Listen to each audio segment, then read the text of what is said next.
Hello, everyone. My topic is Chinese human resource management and the international market. Today's presentation will be a progress report on my research topic related to how internationalization and foreign direct investment opportunities influence the human resource management approaches of Chinese firms. It is based on the increasing number of Chinese companies that are looking to expand overseas, yet have to contend with culture and the legal difference related to human resource management. The next is the introduction. The main research question for this study is what style of human resource management practice is appropriate for Chinese business in international contexts? For the sub-questions, the study will be looking at what are the differences in human resource management between Western countries and China.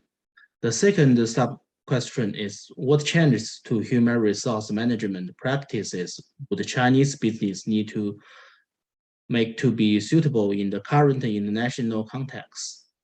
The reason why this is an important and interesting topic is because of the major transformation that China is undergoing. It is not just a war factory, but it is also seeking for the international opportunities for expansion.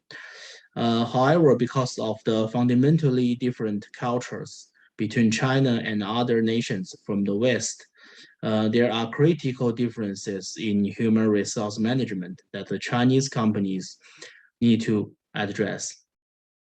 Many Chinese managers do not have the same concept of human resource management that Western employees prefer. And as such, it can lead to labor force conflicts. Therefore, an in-depth investigation into what aspect of human resource management differ between Western and Eastern human resource management practice should be highly valuable for internationally expanding Chinese or other Asian companies. This progress report includes three major parts, which are the literature review, preliminary findings, and conclusions. And my next step moving forward. So this one is a literature review. The first is the definition. Firstly, human resource management can have different definition based on the type of human resource management that a person is looking at. In the case of this study, we are using a more general definition that includes a more strategic understanding of human resource management processes, with human resource management being defined as a strategic approach to the effective and efficient management of people in a company or organization such that they help their business gain a competitive advantage. It is designed to maximize employee performance in service of an employer's strategic objectives. Because of this, human resource management is strongly related to the system and places used to management people within companies and are responsible for thinking like employee benefit design, recruitment, training, and development, performance appraisal, and reward management, and so on. For the next slide, it's the importance of foreign direct investment for Chinese firms. Having an effective understanding of why foreign direct investment is important will help us understanding why Chinese firms would want to engage in foreign direct investment overseas. One of the major value that foreign direct investment brings to Chinese firms is market access. This is because increasing Increased outbound foreign direct investment allows the Chinese firms to become supply chain players or service providers for large multinational companies. This gives them access to valuable partnership and learning opportunities from existing multinational companies, which will help develop their own competitive advantages so that they can become larger and more successful in the future. Secondly, it also helps to relieve domestic market competition, as domestic startups can operate more easily when some firms have moved out of the home market.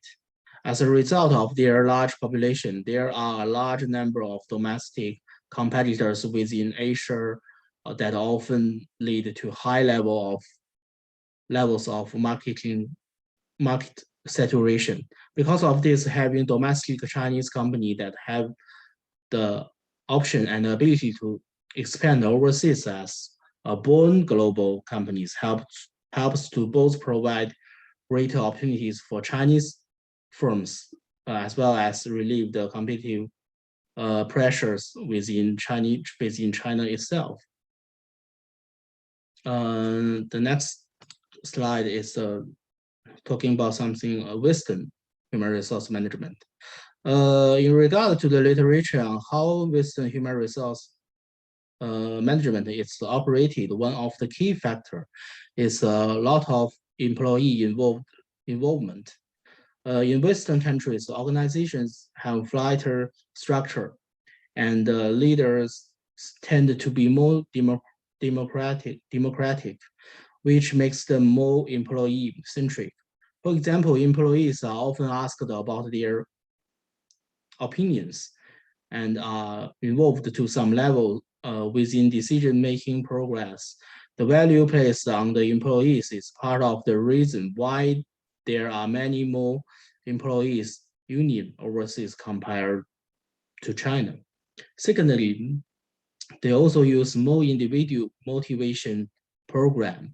This means the way that Western countries tend to place greater emphasis on individual reward and compensation packages and personal career development. This human resource management practice are focused on offer personal benefit rather than group level benefit to encourage better work productivity.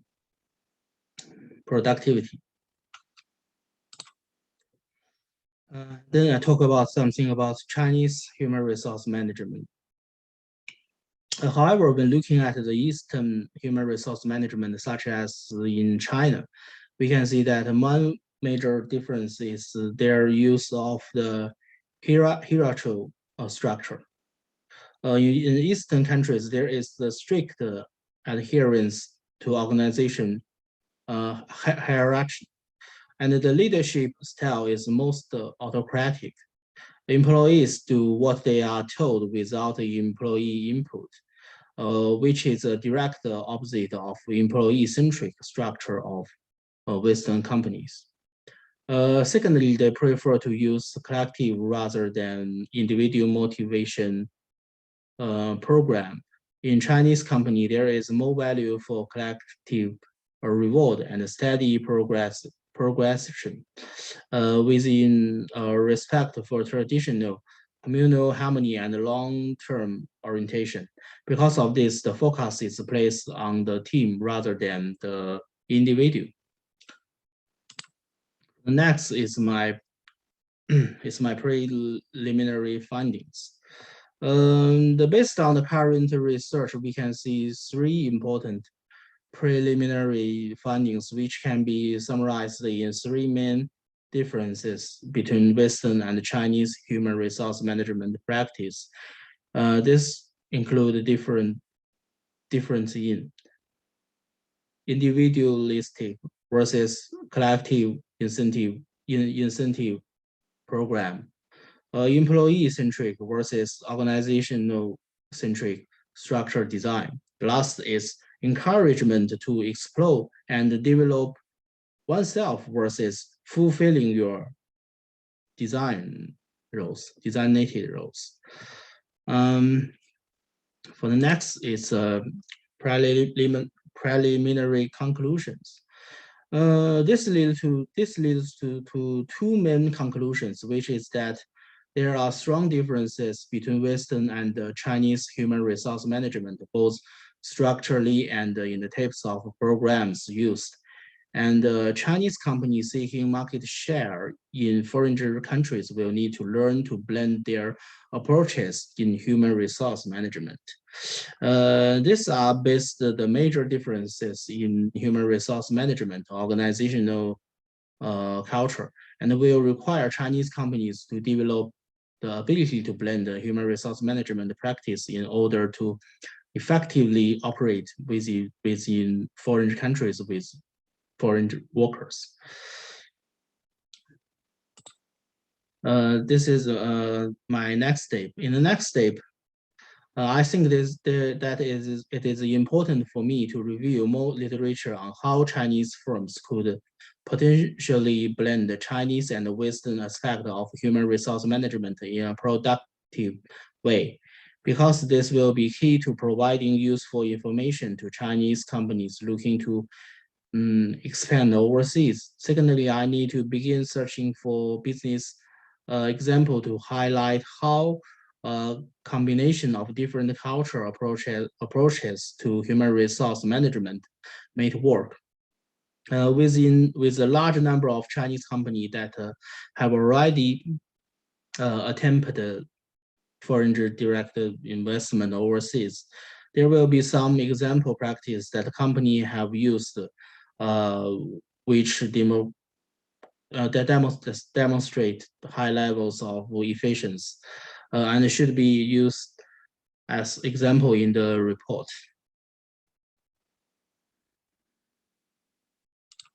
This is the three questions.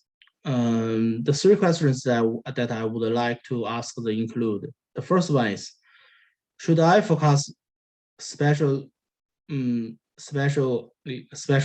on joint ventures for Chinese firms overseas, or also include other types of foreign direct investment, such as subsidiaries?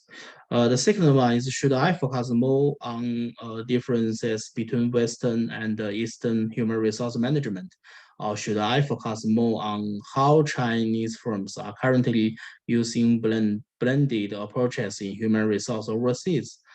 The last one is, is it okay to analyze a specific case study within the findings, or should I use a range of different business examples? The last page is reference. Yeah, this is ending. Thank you for listening. Thank you.